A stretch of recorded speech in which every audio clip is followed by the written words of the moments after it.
Hi, it's Richard Moore from Racing Profits Guides, and we're down here at Chelmsford City Racecourse. They're launching the course tomorrow. We've managed to get hold of Joe Scanlon. He's the chairman of Chelmsford City Racecourse, obviously a long-time member of the Tote and Betfred. So we thought we'd have a chat with Joe about the course, about the developments here, and a little bit about himself. So nice to meet you today, Joe. And you, Richard. Thank you very much. First of all, tell people a little bit about yourself. So how did you get involved with horse racing? Well, yeah, I've always interested in horse racing from an early age. My parents were Irish. We used to go to spend all our summer holidays in Ireland. My mother came from a country part, not far from where Vincent O'Brien trained, and there was a distant relative. So I was always got interested in racing, so and in the blood. it was in the blood, and I started off marking a board at an old company called City Tote back in the early 70s. Yeah. So you've been involved with Betfred and Tote a long time, haven't you? Yeah. What did you join then? I joined the Tote in 1979 as betting shop manager. Ended up managing director, working under someone you know very well, Peter Jones. Peter Jones, and so that was great fun. Great years at the Tote, and then of course Fred bought the Tote and asked me to stay, and I'm still here. And you stayed on. I stayed on. So how did your role here evolve? Was that through Fred's involvement here then, obviously? Yes, I've only been involved since Fred's purchased the racetrack. Yeah, so you weren't involved as great these days? No, I was here once. Oh, right. Stood on the rails. One of the other little sidelines I do is stand as a bookie, so I like doing that. You still stand here? I still stand. So I was here on the one occasion. We lost, I think, every race. Never came back, but we're hoping the racing might be a bit more competitive this time. Oh, was it? It wasn't the canny punters of Essex then, was it? No, I think it had more to do with the canny traders from Newmarket. Did it? Yeah, bringing the horses here, yeah. And so, obviously, Fred invited you down here. Was it initially as the chairman, or were you already involved? No, because I sit on the main board with of Betfred anyway. Yeah. He wanted someone to do it, and the chalice passed to me. But it's been great so far. I mean, the time's absolutely flown past. Can't believe it's a year since we bought it. No. And you know, if you look at that stand there behind us, yeah, absolutely. We only started work on that in May. You know, it's just fantastic. The way it's gone up is what everybody's achieved here has been terrific. Yeah. Well, that's lovely. What we'll do in the next part, Joe, is we'll talk a bit more about Chelmsford City itself.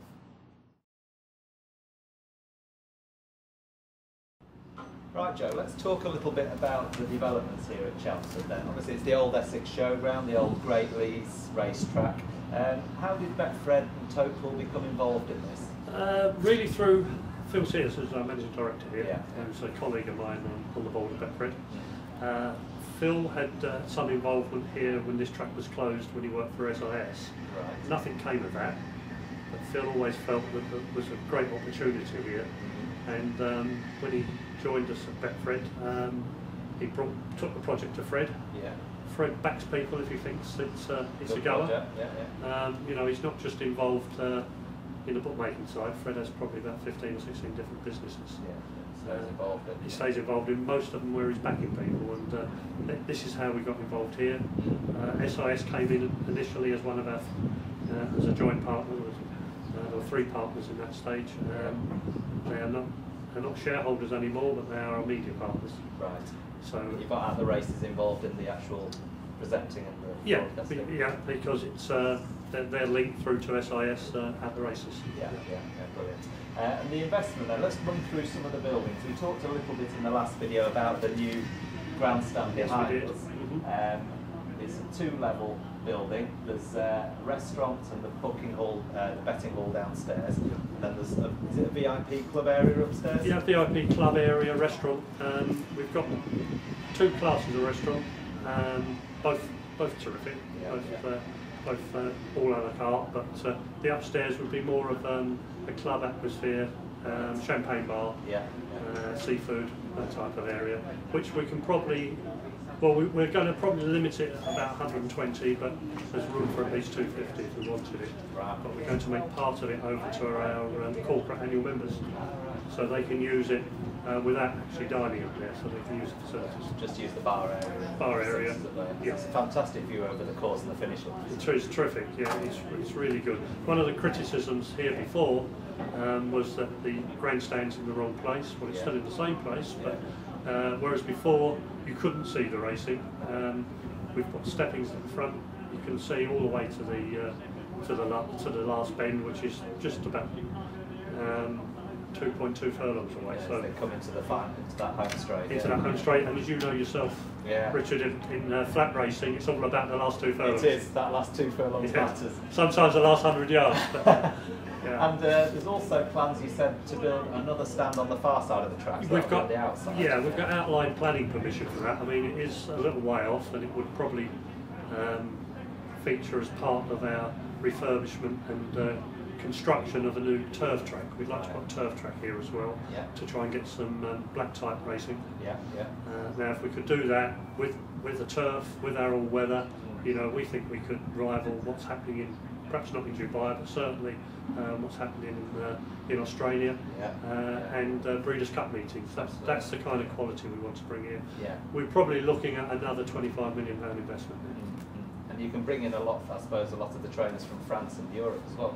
Well, it's a good run, isn't it, from here? Yeah, you know, it takes me 4.5 hours from Wigan. I think you'd get to Paris quicker. You would, yeah, definitely. And then we were talking about, there's obviously hospitality areas.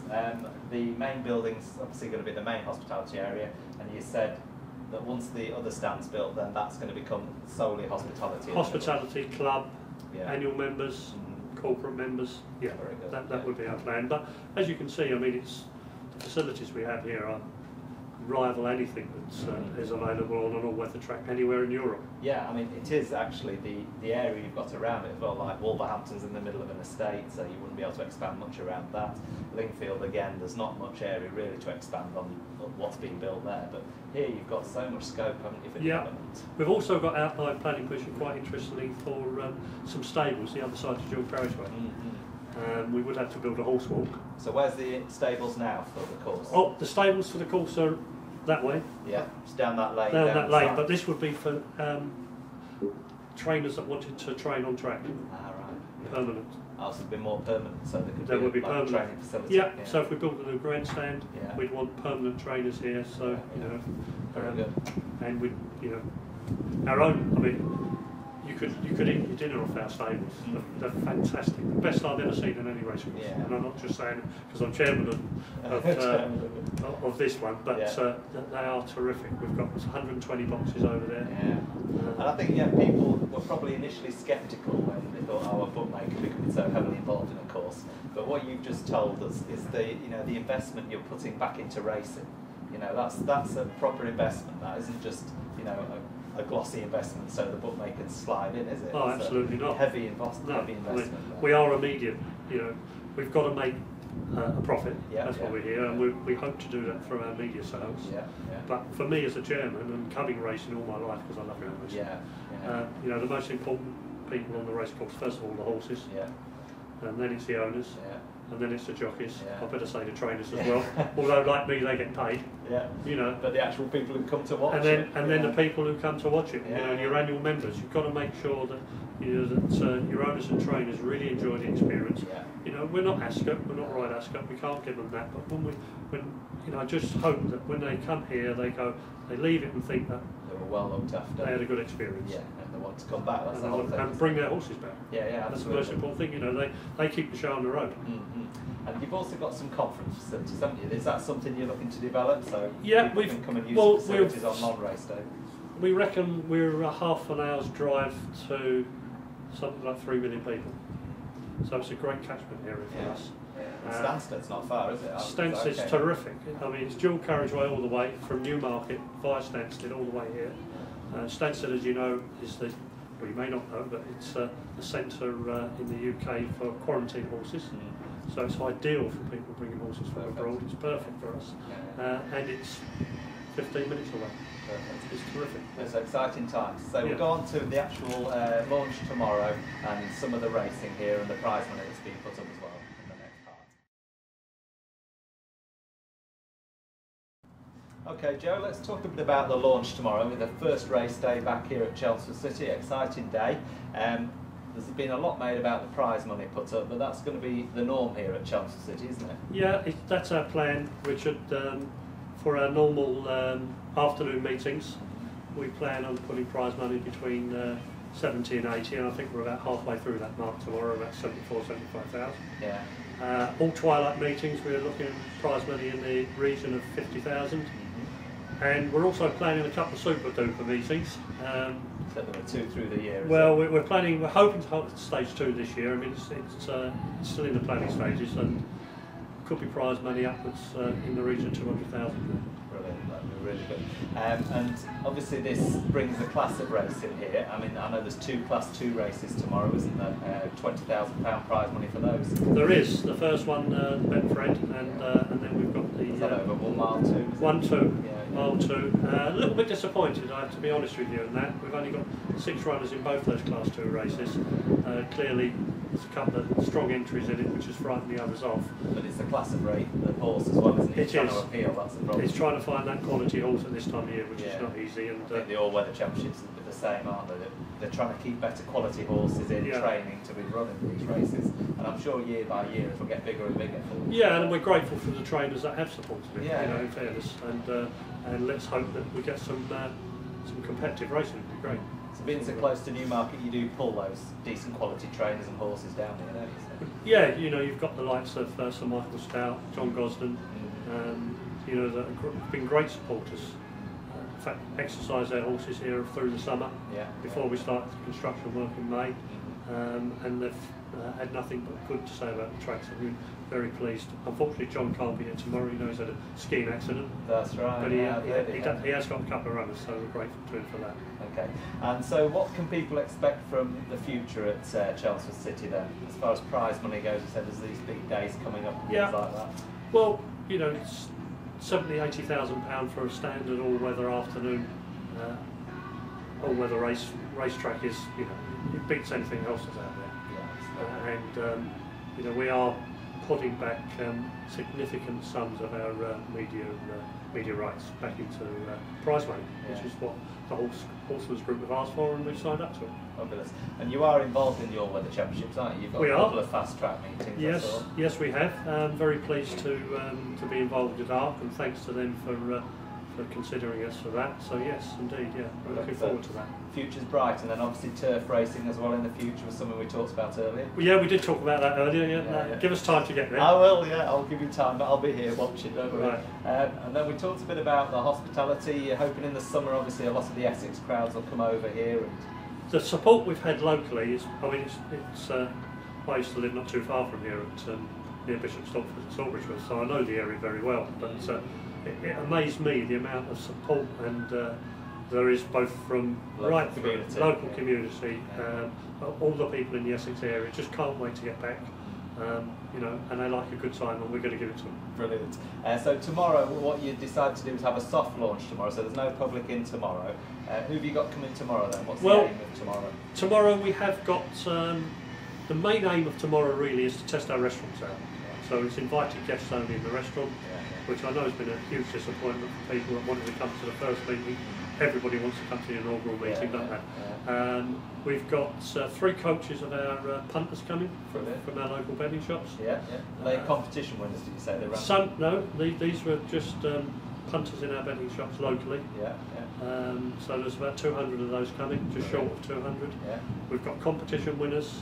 We've got other we've got other people that have applied for tickets that, but we haven't charged them, so they're invited in that way. But they're in for free, but they are ordinary punters, and they'll test the ring and be out there hopefully betting. That's in, And have you got a few bookmakers as well? All the outside Betfred. We've got 8 pitches here. I've deliberately not overstocked it with bookmakers because I want them to get a living out of it as well. You know, there's got to be enough trade for everybody. Very good. We've put a brand new rail up. In the past they didn't have a rail here. The bookmakers had to turn up with the old-fashioned joints and batteries. You've been here before as a bookmaker. I've been here as a bookmaker, so I knew what it was like. So I wanted to make it as good as we could. So we've got a brand new rail, wider than you see at the normal standard, because I always felt they're too narrow. So I've got 1.5 width rails, and room there standing for 8 bookmakers. I've got 8 on the reserve list.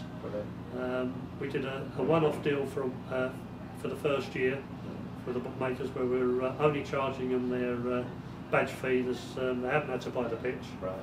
After 12 months, we'll put them up for auction. Yeah. Yeah. See how they go. And I had something like 43 applications for 8 pitches. Brilliant. So, and 58 meetings a year already, so that was a good start to the... Terrific start. You were pleased with that, were you? Yeah, I mean, it was the midpoint of our expectations. You know, we would have liked to have 80. Yeah. You know, if I could have sat down and fit there with a blank piece of paper and said how many meetings do you want, you can have whatever you want. Perfect scenario. Perfect scenario would have been 80, but I'm very pleased with the best part of 60.